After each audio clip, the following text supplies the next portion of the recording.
I'm not a digital native. I am never going to be at home on Twitter. I am never going to tweet. It's like, Unfortunately, I think that's just an age problem because some of it's age. There's people like Ben Folds is a great Twitter user.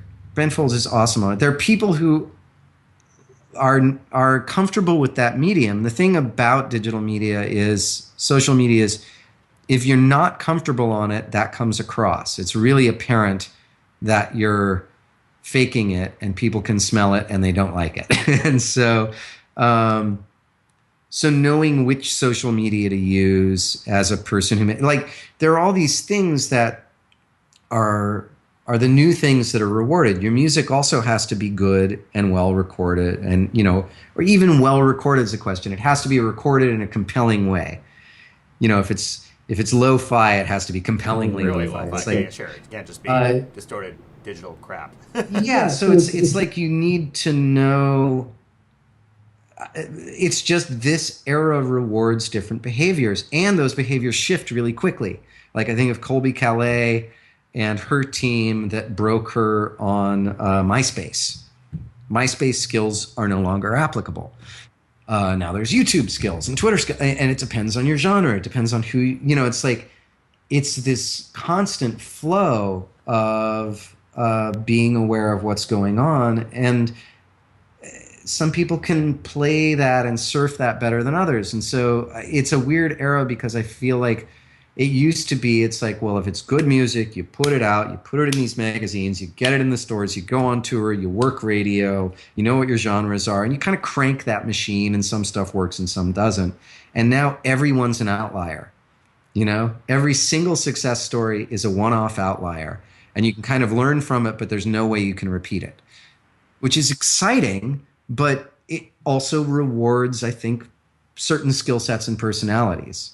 It's not fair or unfair. It's just how it is right now. You're an established artist in that sense. You have a brand name you're attached to, and people know and like your brand name, which buys you a certain degree of like, hey, if I like Toad, I'm gonna like what Glen does, kind of thing, which is a great position to be in. Lucky as hell, yeah. But and there's nothing wrong with that. Believe me, it's. No, I'm happy with it. It's how the world should be, as far as I'm concerned. But for a brand new artist, for baby artists, do you feel as if we're in a situation where gimmickry and desire to be famous and all the accoutrements that used to come with having that good song, it's sort of like done a 180, and now the music is just sort of like this weird sort of like accessory that comes along with social media presence? No. I think there's a ton of amazing music out there. I mean, there's more great music, I think, now. The problem now is sifting through it all. Like, I think people are really inspired, and frankly, the generation that grew up with the entire catalog of music ever made in their pocket, like, they're no longer slaves to genre. Like, they're making amazing music. So I think this is a creative pinnacle right now. Like, there's great stuff out there, and there are a lot of people winning on their own terms, and new bands doing phenomenal music. And for those, and for me, like, part of, I think, why I couldn't get a record deal, like, I never really wanted to actually be famous. I always knew I was a little bit fragile and shouldn't be in the spotlight. And it was really difficult for me to be in the spotlight. And so I self-sabotaged my own career in numerous ways, numerous times. So the people who really desperately want to be famous and are super talented and super hardworking, like, they're going to do their thing, and that's the world in which they work. And there are a lot of other ways to make music, and there are a lot of smaller careers and smaller successes. I mean, I think there's a difficulty now, like, with bands. I have friends who are, a great indie band. They can sell out the El Rey in Los Angeles. Like, they're doing well, right, from an audience perspective, and they get placed in, film and TV stuff. And they're a 5-piece band, and they still, like, have to get day jobs when they go back home. They're like, you can sell out a 1,000-seat club and still need a day job now. It's like a really difficult time if you're not a very lean operation and a very, or really big, you know. Um, so I just think it means like maybe the rock and roll dream can die a little for most people. Like it's not going to solve all your, this hand isn't going to come down and change your life and make everything new. Like that statistically barely ever happened, and now statistically it pretty much never happens. Like uh, the stars of today. I mean, did you see that video of like the balance beam from 1953 or whatever it was, and then the balance beam from the Olympics this year? I mean, it's amazing. The balance, it was just like in the 50s, it was like, I'm doing a cartwheel and now I'm doing a back bend. And you see them now and they're just like, flackety, flackety, flackety. Like, it's impossible. And the people who are stars now are superheroes. Like, and there are other superheroes out there, but I think the average person is not a superhero and cannot compete for superstardom in the same way. Like, so what you're saying is the Bachman-Turner Overdrive wouldn't stand a chance today. probably not, nor would the Toad the Wet Sprocket. We weren't superheroes. We're solid songwriters. We did good work that I'm really proud of. We worked really hard. We would never get off the ground today. And that's okay. But do you really think that's... Well, I'll say, I mean, it's not because you didn't do great music. To me, and obviously I have a bit of a feeling about this that isn't great, but to me, like, a Kardashian could have a huge hit, no problem, because they're in tabloids and have fake body parts, but they don't have any talent. I don't know if they'd have a hit. They can hire talent, and that's the thing. A brand can hire talent, and there's great talent at the top to hire. Pop music is a producer's world at this point. Great. Right? I hear a lot of great tunes by horrific artists who had almost nothing to do with the actual, Yeah, you call up the Scandinavians and they make it great for you, right? It's a handful of Scandinavian men. But super talented, superhero Scandinavian men. I mean, in terms of what they can do as far as crafting a hit. Lasting power, you still need to also have something to say. And look at Frank Ocean. Like his new album, I think is brilliant, and it's brave because it's so bare bones. There's so few beats on it. It's like this R&B album, but it's super sparse. It's really revealing. It's edgy. It's creative, and has this vision. I mean, he did have people waiting for him, but he had this amazing vision of how to go about putting it out too. I mean, he's using his platform. That guy's a superhero. He's like, Kanye who didn't disappear into himself. Bruno Mars, better example. Yeah, Bruno Mars, genius. Could sing great, could dance great, and you just watch him and you go, yeah, guy. Superhero. He's got it all.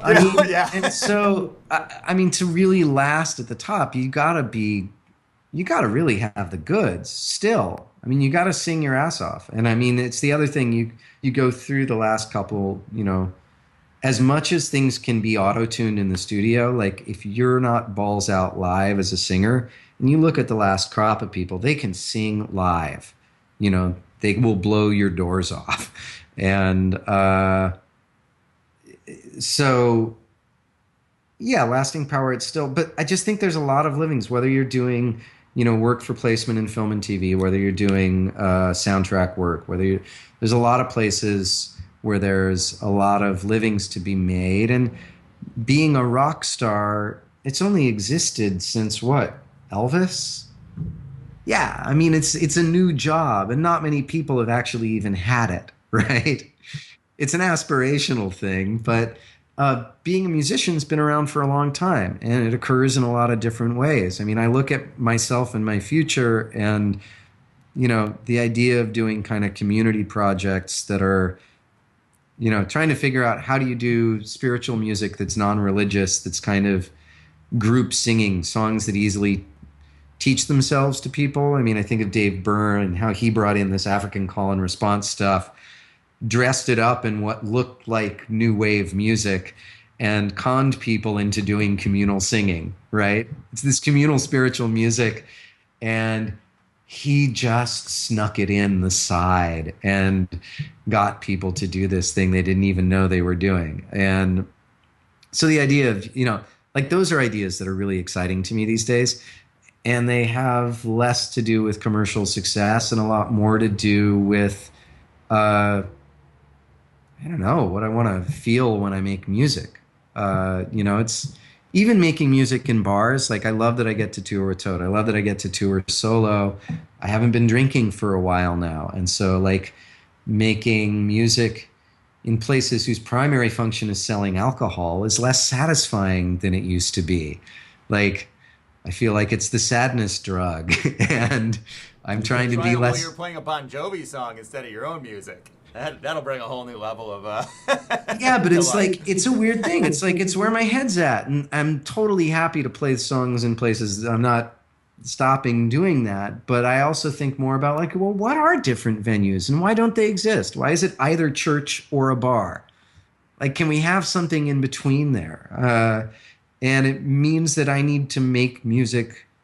I'm back to David Byrne again and why music works. There's this thing of how the venue determines the music you create. And if I'm wanting to do good, clean, fun music and have something that's not like super late at night where you could bring your kids, where you could dance your ass off, but it's not about getting laid, not necessarily about getting laid and not about being Not drunk. overtly the same. Yeah, not overtly.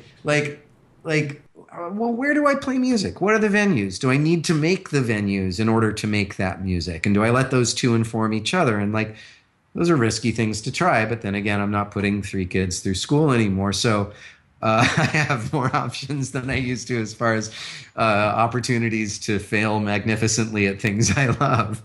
So anyway, Which, by the way, it will make an excellent title for your biography. failing magnificently at Opportunities things to I fail love. magnificently at things I love. Perfect. A memoir. But I've been scared to death to try those ideas. I've had them for a long time. I felt like making music is something that's at the core of who I am. I love making music. I love forgetting who I am. And I'm grateful for the avenues I have to reach people, but I've also felt a disconnect. Like, I've said this before to people, but in some ways I feel like I make music from a spiritual place, but I don't have a church, right? And so without getting too new agey about it, like how do I create a different way in which to kind of bring music to people? How do I think about it differently? How do I think about venue? How do I think about intent? And those are the questions that are more interesting to me than how do I get back on the radio? Like that's a game I'm not going to win, and it's not an interesting game to me anymore. And the strange thing about making music professionally is, the markers by which you determine like, am I doing a good job or not? And it all used to be based on chart position and how many records you shipped, and like there are all these metrics that the industry uses. And even these days, it's how many followers, how many likes. It's like these are the questions that are supposed to validate the work you're doing. And it's interesting to make music professionally and then try to say no to every metric that anyone cares about. So, I mean, do you feel like, and again, I'm going to impose my own messed up view on this, but no, like please. a lot of the time, I feel as if I create what I think is a masterpiece, whatever that is, you finish it and you go, okay, what will I do with this now? Well, and when I was 22, it was like, okay, well, I'm going to make a tape of this and try to make people like this at the club or whatever. Mm-hmm. But these days, there are these big question marks of like, okay, what do I do with this now? And is the artistic satisfaction just knowing that you did something great instead of trying to ram it down somebody's throat? Do you need the approval of some other people to validate your work, or what's the motivation, At some point, I have had to it's a combination between validation through doing it and validation that for whoever hears it, it might mean something to them. And I mean, I write, it's really emotional, vulnerable music. And so it's the kind of And really, it's different strokes for different folks. Some people, when their mom dies, they're going to put on Beyonce and they're going to dance through it, and they're going to write Beyonce a note saying like, you know, like I listened to your danciest, happiest music, and it got me through my mother's death. Other people are going to need to listen to an album like the one I just made, which is all about loss, and they're just going to need to go, it's different. People have different things, and I'll get those letters. And so it's a question like, if I value the service it does for people and what it provides for them, even if it's just a handful of people, if it gets them through the times where they really need it and they found that it's available to them, that is, as far as external justification for still making music, that's great. In a commercial way, once again, it sounds like I'm in a great position because I can make a living making music. I'm lucky as hell. And I've had to reconcile like going from, I used to have platinum records. Those were really cool. That was a lot of records to sell. And, when I got back with I haven't had personal management in a long time, and, got back with management for this new solo record. And it's like, okay, we're working out a budget. I'd already paid for it to record myself. And, it's like, okay, well, what can we afford to spend on press and promotion? And it's like, all right, management's gone through. And it's like, let's assume we'll sell like optimistically 6,000 copies. And like going from 1 million to 6,000, that's a lot of like factors of 10 down, right? Sure. And I spent years like taking it really, there were years where I remember going, thinking of my record, and like every record I had, it's like, I have no label again. I try to get a label. Sometimes I could, sometimes I couldn't. Maybe I'd have management or not. Sometimes I would just stick it up on Bandcamp. And I used to walk into record stores and I would have panic attacks because like every record that was in the record store, this is even back when the record stores meant something, like I just remember walking in a record store and I'd never had a panic attack before. Like I started fainting and I had to walk outside, and I realized like in my mind, I was just thinking like everybody in the record store, they count, they have a team. Like people care enough about them to put them in the record store. And my records aren't in the record store anymore. Like I don't exist, and so having to reconcile that, and pay attention to being grateful for what I actually have. And that's the thing is I talk to other indie musicians. I'm in a great position. I actually I don't have to have a day job. I can go out on the road and make a living playing my song, which is what most musicians dream of doing. All right. That's like such a lucky position to be in. And at the same time, in order to go out and play those songs, that's meant for the most part that I don't take a band, that I don't have a manager, that I do my own website, that I book my own travel, settle my shows. Yeah. I mean, and so it's like, as long as I have, nobody working for me except a booking agent, I can still make a living. And so it's all kind of relative, and so I think, if what you have is a handful of people who care about what you do, and the pride of knowing you've completed it, that may be where you have to find it may be where you have to let it be enough and find success in having completed it. I mean, I had to go to a point of going like, and I still get panic attacks, just putting out a record now. It freaks me out putting out a record in this era. Like, I hope to break even, and I don't expect to get placed in any TV shows because for some reason my songs don't really get placed that much. I've had like 2 solo placements ever, and the new Toad album didn't get placed in anything. It's like, so I think a lot of that is who you know. Yeah, well, and how you work it. And it's another thing. It's who you know and how you work it. And there's nothing dishonest or wrong about that. I mean, Grantley Phillips, I think, aside from the fact that he's a brilliant songwriter, he got placed in TV shows and he got on Gilmore Girls because he lived in Burbank. He's an awesome guy. He goes and buys coffee at that Starbucks, and you bump into people and you make friends. And they work for shows, and he's not like a groomer. He doesn't manipulate anybody. He's like the most honest. He's like a shaman. He's an incredible guy. And he got that stuff because he's honestly who he is, and he happens to be a brilliant songwriter, and he happened to live in a neighborhood where those guys were around. It's not about being strategic.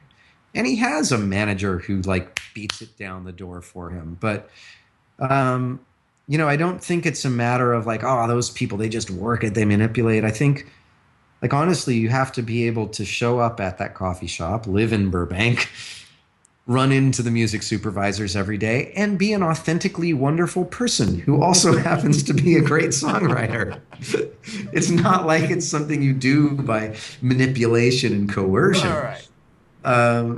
And, I chose to stay in Santa Barbara because I was raising my family there. And that sacrifice has been worth not being on TV shows. My kids are happy. A much nicer place to live than Burbank, so. Well, and my kids are happy, and I love them, and they're turning into amazing adults. And so it's like I chose that, and so I feel like there is a thing of like we compare it to this dream of like wanting to be Peter Gabriel.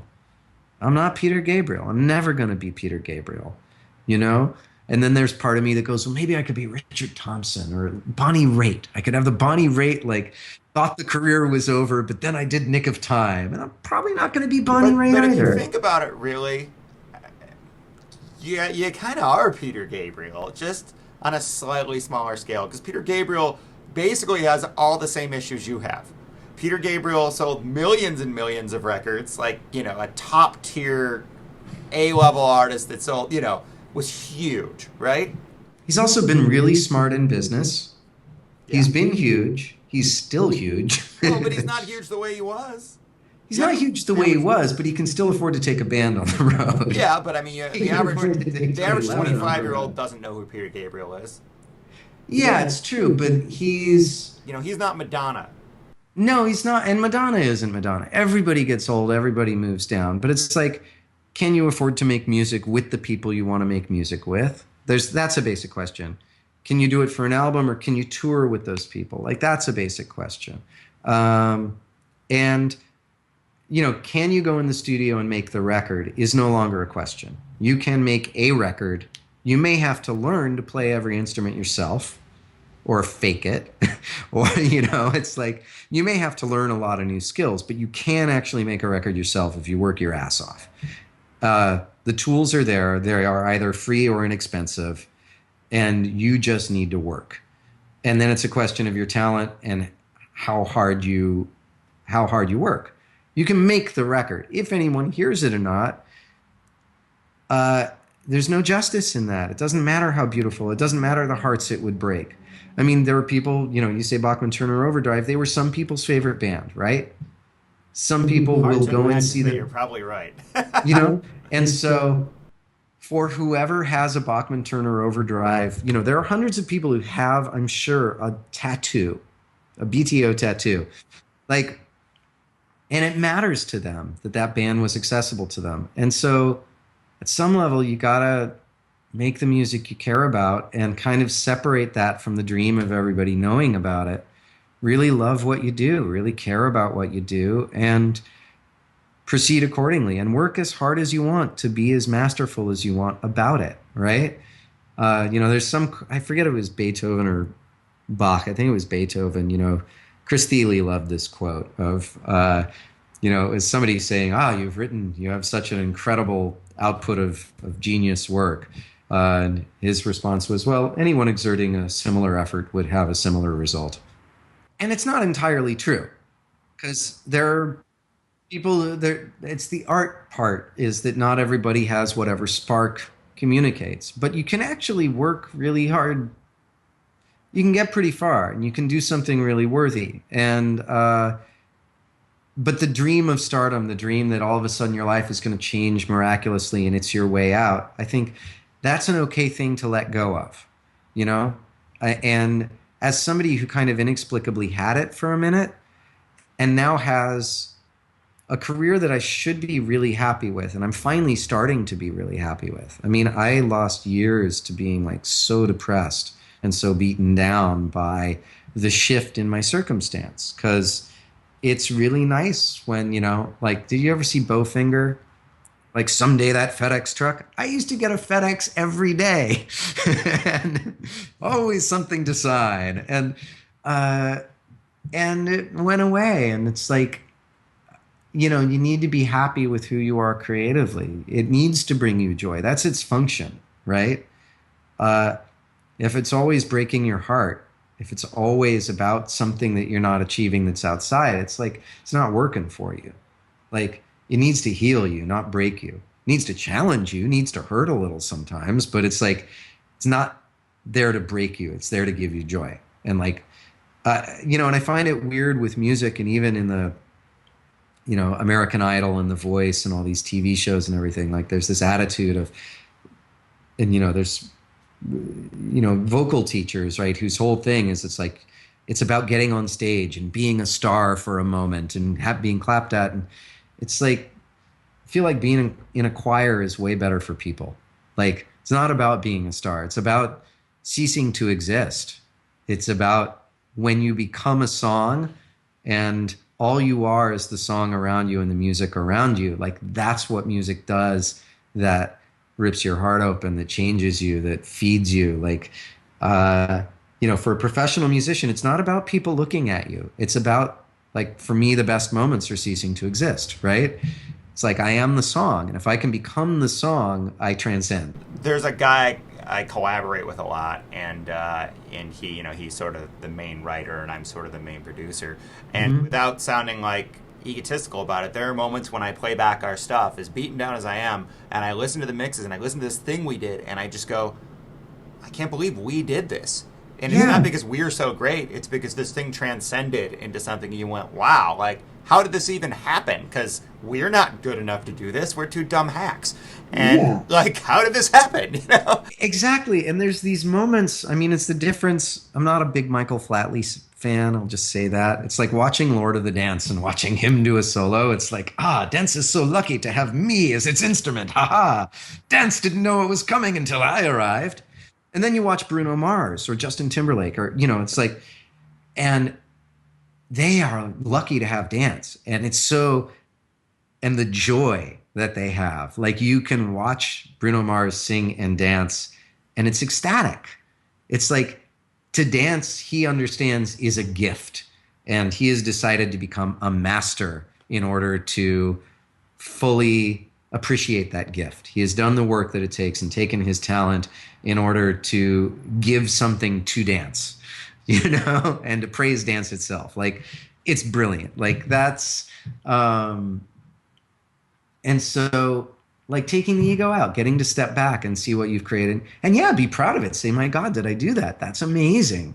It's a wonderful feeling. And not every song does that. Not every moment does that, but you are doing it for those moments. And sometimes it takes somebody else into a moment that, it's like, it's all worth something. For me, it's like, what does it take to make it? What is it? Those questions are less and less interesting to me. I mean, I feel like for people to focus on doing the best they can, knowing what they want to say, knowing the sound they want to make, and having that moment of going, oh my God, did I do this? That's what it's about.